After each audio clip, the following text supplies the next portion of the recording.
फिलहाल आगे बढ़ते बात उत्तर प्रदेश की करते हैं। उत्तर प्रदेश में तेजी से फैल रहा कोरोना संक्रमण इस वक्त चिंता का सबब बनता जा रहा है। 672 नए मामलों के साथ ही 24 घंटे में 25 लोगों की जान गई है और प्रदेश में 23,000 के पार अब संक्रमितों की संख्या पहुंच गई है।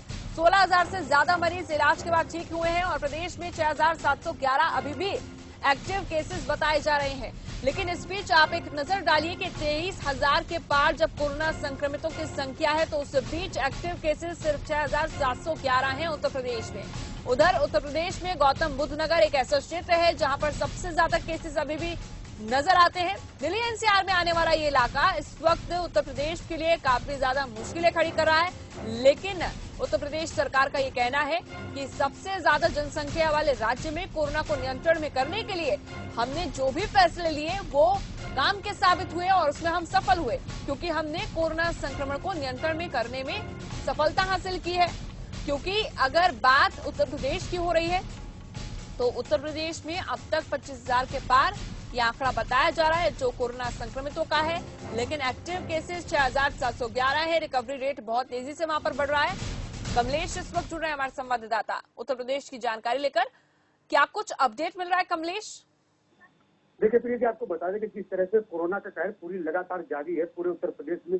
अगर कानपुर की बात करें तो 24 घंटे में 25 केस नए के सामने आए हैं और एक की मौत हो गई। जो कानपुर में मौत का आंकड़ा है 51 पहुंच चुका है और अब तक जो कुल संख्या है 1170 पहुंच चुकी है, जिसमें 838 लोग ठीक हो चुके हैं और 281 एक्टिव केस हैं। जी बिल्कुल, आपने बताया कि कोरोना को लेकर वहां पर क्या कुछ अपडेट है इस वक्त, लेकिन किस क्षेत्र में आप मौजूद हैं और वहां पर क्या कुछ आप देख रहे हैं, क्या तस्वीरें हैं, क्या बड़े फैसले वहां पर लिए जा रहे हैं, क्या एहतियात बरते जा रहे हैं?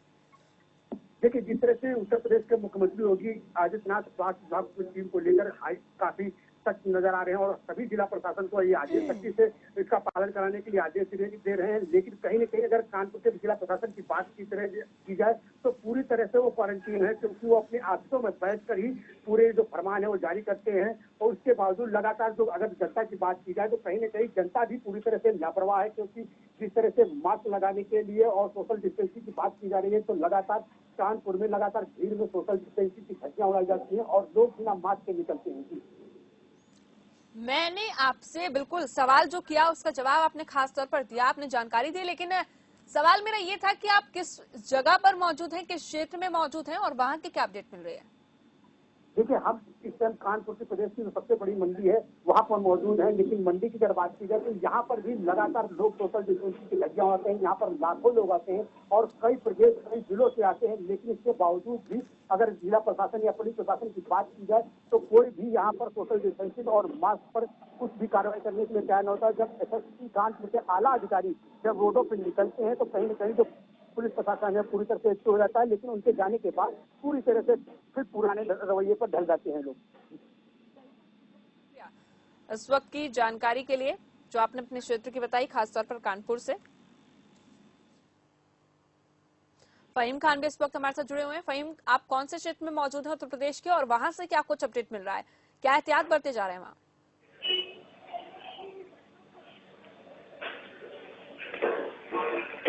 फहीम, आवाज मिल रही है आपको हमारी? जी प्रीति, फहीम, ठीक से आवाज मिल पा रही है आपको हमारी? लेकिन अब फहीम की आवाज हमें नहीं मिल पा रही है। चलिए, इस दिक्कत को ठीक करने की कोशिश कर रहे हैं और जैसे हमारा संपर्क होता है फहीम खान से, फहीम से हमारा संपर्क हो गया। फहीम, आवाज मिल रही है आपको हमारी? हाँ, मैं प्रिया सुन रहा हूँ। फहीम, किस क्षेत्र में आप मौजूद हैं इस वक्त और वहां पर क्या एहतियात बरते जा रहे हैं, क्योंकि आपके जो पीछे की तस्वीरें मुझे दिख रही है वहां पर बहुत भीड़ भाड़ दिखाई दे रही है?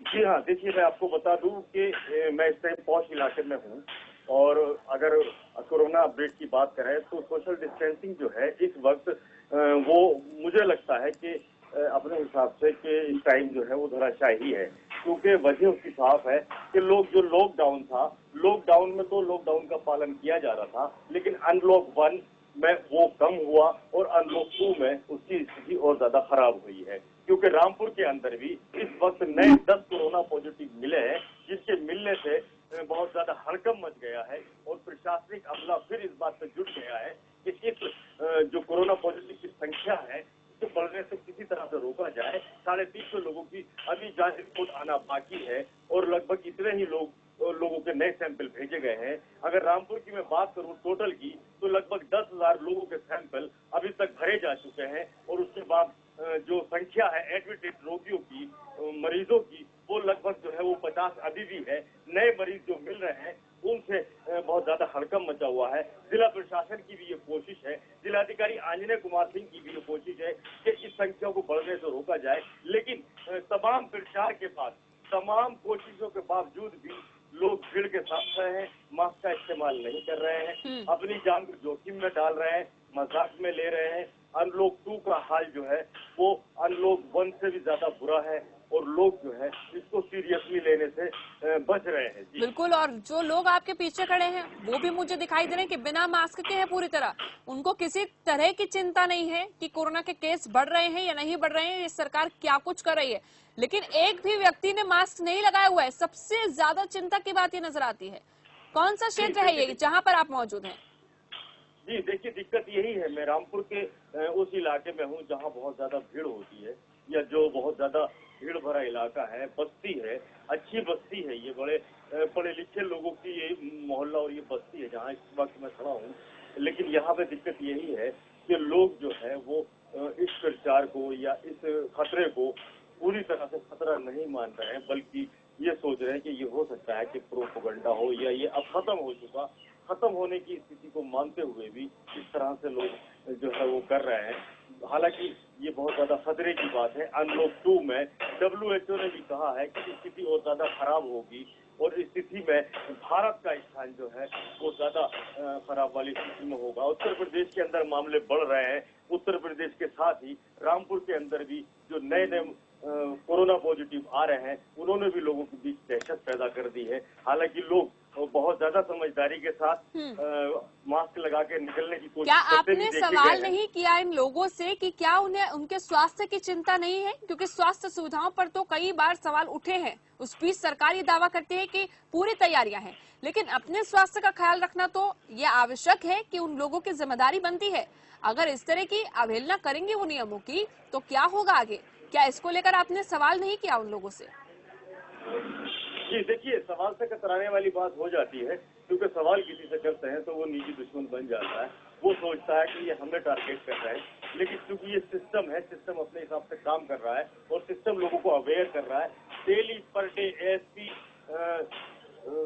जो यहाँ पे सीओ डीएसपी है गुप्ता, एसडीएम राकेश कुमार गुप्ता पूरी फोर्स और पूरे लोगों के साथ में निकलते हैं, लोगों को अवेयर करते हैं, समझाते हैं, बताते हैं मास्क का प्रयोग करिए, मास्क अनिवार्य है और इस भयावह स्थिति में, भयानक स्थिति में अपने आप को बचा के रखिए ताकि कोई परेशानी आपको ना हो। क्योंकि आप अकेले तो अपनी जान समझते हैं, लेकिन आप अपने पूरे परिवार के लिए एक बहुत बड़ी जिम्मेदारी है, एक बहुत बड़ा आसरा है। क्योंकि अगर आप जिंदा नहीं बचे तो आपके परिवार का क्या होगा। जी, और शुरुआत से ही बार बार कहा जा रहा है और इसीलिए आपको नियम मानने होंगे, ये भी बात निकल कर सामने आती है। बहुत शुक्रिया तमाम जानकारी के लिए।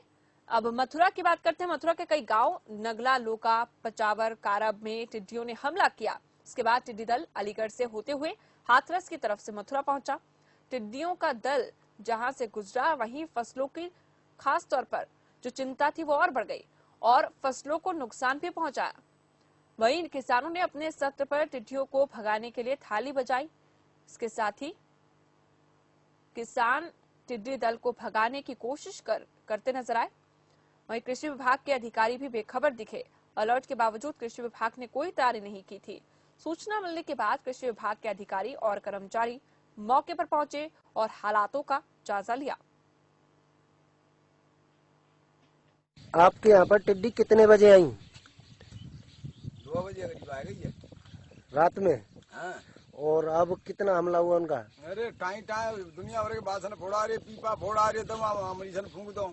और फसल में कुछ नुकसान हुआ है? अरे खा गई सब भैया, ये अरहर है। हाँ, पलम चलिए खा गई। अच्छा जी। बाजार बाले खा गई सब। अच्छा जी। का छोड़ो जान का छूनो तो बहुत नुकसान हुआ है आपका। अरे पहली कोरोना मरे मरा है उधर जाने और मारा रही। अच्छा, प्रशासन से गुहार लगाइए, कुछ सुन रहे हैं लोग? कोई ना सुन, कोई नहीं सुन रहा। हाँ।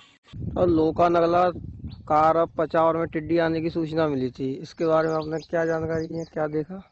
हाँ, आप सही कह रहे हो। इन लोगों ने वहाँ पे जिलाधिकारी को कंट्रोल रूम में सूचित किया कि ऐसे ऐसे जो है साहब टिड्डी आ रही हैं। हमने कर्मचारी को भेजे तो कर्मचारियों ने बताया, बोले साहब वो यहाँ से उड़ के गई हैं ऊपर को। जी। जैसे आप जानते हो कि टिड्डी जो है इस समय में 6 बजे के बाद, 7 बजे के बाद, प्रातः के बाद में जो है वो उड़ना शुरू करते हो, बैठती नहीं है। तो हम लोग यहाँ पे कारम में गए, लोकानगला में, मैं और डॉक्टर संतराम जी भी हमारे साथ थे।